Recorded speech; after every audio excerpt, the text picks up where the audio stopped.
केंद्रीय प्रवृत्ति के माप।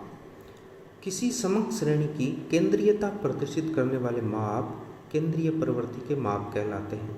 इन्हें सांख्यिकीय माध्य भी कहते हैं। तुलनात्मक विश्लेषण में सहायक होते हैं। कोई भी जो आंकड़ों की जो श्रेणी होती है उनकी केंद्रीयता क्या है उसको प्रदर्शित करने के लिए जो माप काम में लिए जाते हैं उनको केंद्रीय प्रवृत्ति के माप कहते हैं।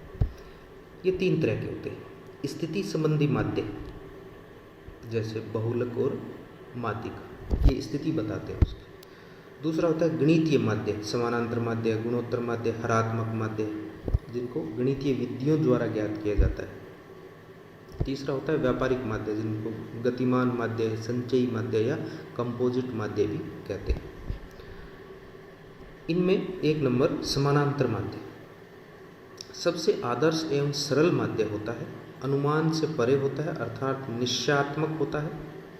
प्रमाप विचलन, सहसंबंध गुणांक, प्रतीप गमन, काल श्रेणी विश्लेषण, आवर्ती बंटन, सार्थकता, परीक्षण आदि की गणना का आधार बनता है। आर्थिक एवं सामाजिक पक्षों जैसे औसत आय, औसत उत्पादन, भौतिक तथ्यों जैसे औसत ढाल, औसत वर्षा में उपयोगी है।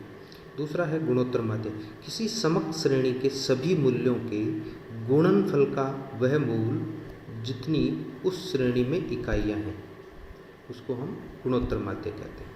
तीसरा है हरात्मक माध्य, किसी समक श्रेणी में मूल्यों के व्युत्क्रमों के समानांतर माध्य का व्युत्क्रम होता है। ये प्रति घंटा औसत वेग ज्ञात करने में उपयोगी होता है। नेक्स्ट है बहुलक, आवृत्तियों की सर्वाधिक घनत्व या संख्या की स्थिति बतलाता है। जैसे भारत में अधिकांश लोग गोरे हैं। उच्च विषमता या असमान वितरण हो, अधिकतम केंद्रीयकरण की प्रवृत्ति हो तो ये बहुलक विधि को काम में लिया जाता है। नेक्स्ट है माध्यिका, केंद्रीय मूल्य जो समक श्रेणी को 2 बराबर भागों में विभाजित करता है। किसी भी श्रेणी को 2 बराबर भागों में विभाजित करने वाला जो माप होता है उसको हम माध्यिका कहते हैं।